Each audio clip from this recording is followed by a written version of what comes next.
ഏറ്റുമാനൂർ മഹാദേവ ക്ഷേത്രത്തിലെ തിരുവുത്സവത്തിന് ഫെബ്രുവരി 18-ന് കൊടിയേറും. കൊടിയേറ്റിനായുള്ള കൊടിക്കൂറ സമർപ്പണം ശനിയാഴ്ച വൈകിട്ട് നടന്നു. ചെങ്ങളം വടക്കത്തിലെത്ത് ഗണപതി നമ്പൂതിരി തയ്യാറാക്കിയ കൊടിക്കൂറ ക്ഷേത്രം അഡ്മിനിസ്ട്രേറ്റീവ് ഓഫീസർ എസ് അഭിലാഷും ക്ഷേത്ര ഉപദേശക സമിതി പ്രസിഡന്റ് പി കെ രാജനും coordination committee convener K N ശ്രീകുമാറും ക്ഷേത്രോപദേശക സമിതി സെക്രട്ടറി മഹേഷ് രാഘവൻ, വഴിപാടുകാരൻ രാജേഷ് നാഗവള്ളിയും ചേർന്ന് ഏറ്റുവാങ്ങി. രഥഘോഷയാത്രയായി രാത്രി 8:30 ക്ഷേത്രസന്നിധിയിലെത്തി.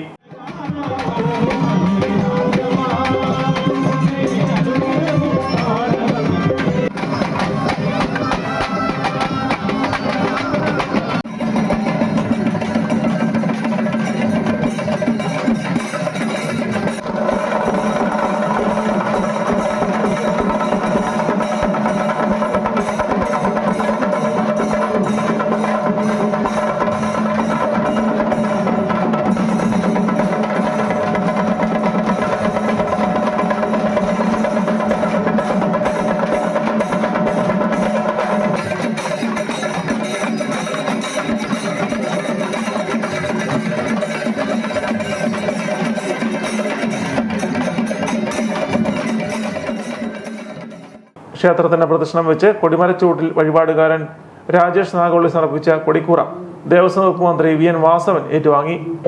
10 നാൾ നീണ്ടു നിൽക്കുന്ന തിരുവുത്സവത്തിന്റെ തുടക്കം കുറിച്ചുകൊണ്ട് കൊടിക്കൂറ ചെങ്ങളത്തെ ക്ഷേത്രത്തിന്റെ ഇവിടെ എത്തിച്ചേർന്നിട്ടുണ്ട്. അതിന് വഴിനീളെ വലിയ രൂപത്തിലുള്ള സ്വീകരണവും ആബാലവൃദ്ധം ജനങ്ങൾ പങ്കെടുത്തുകൊണ്ടുള്ള വരവേൽപ്പും ലഭിക്കുകയുണ്ടായി. ക്ഷേത്ര സന്നിധിയിലെത്തി കൊടിക്കൂറ ഏറ്റുവാങ്ങി ക്ഷേത്രം ഭാരവാഹികൾ അതോടൊപ്പം തന്നെ ബന്ധപ്പെട്ട ഉദ്യോഗസ്ഥ പ്രമുഖരെയും അത് എത്തിക്കുകയുണ്ടായി. തുടർന്ന് അനുബന്ധ ചടങ്ങുകൾ കൊടിയേറ്റിനോടനുബന്ധിച്ചുണ്ടാവും. മറ്റെല്ലാ ഒരുക്കങ്ങളും പൂർത്തിയായി എല്ലാ തരത്തിലുള്ള ക്രമീകരണങ്ങൾ ഉറപ്പാക്കി ഉത്സവം ഭംഗിയായി വിജയകരമായി പൂർത്തീകരിക്കത്തിലുള്ള അവലോകനങ്ങൾ നേരത്തെ തന്നെ കൂടിയിരുന്നു. അതിൻ്റെ അടിസ്ഥാനത്തിൽ എല്ലാ ഡിപ്പാർട്ട്മെന്റുകളെയും കോർഡിനേറ്റ് ചെയ്തിട്ടുണ്ട്. ആവശ്യമായ സുരക്ഷാ സംവിധാനം ഒരുക്കാൻ പോലീസിന് നിർദ്ദേശം കൊടുത്തിട്ടുണ്ട്.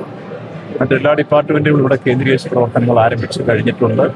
ഭംഗിയായി വിജയിപ്പിക്കാൻ വേണ്ടി എല്ലാവരുടെയും സഹകരണം വിനയപൂർവ്വം അഭ്യർത്ഥിക്കുക. ഏറ്റുമാനൂരിൽ എത്തിയ രഥഘോഷയാത്രയെ നഗരസഭാ അധികൃതരും ജനപ്രതിനിധികളും വ്യാപാരി പ്രതിനിധികളും ഉൾപ്പെടെയുള്ളവർ ചേർന്ന് ക്ഷേത്രസന്നിധിയിലേക്ക് ആനയിച്ചു.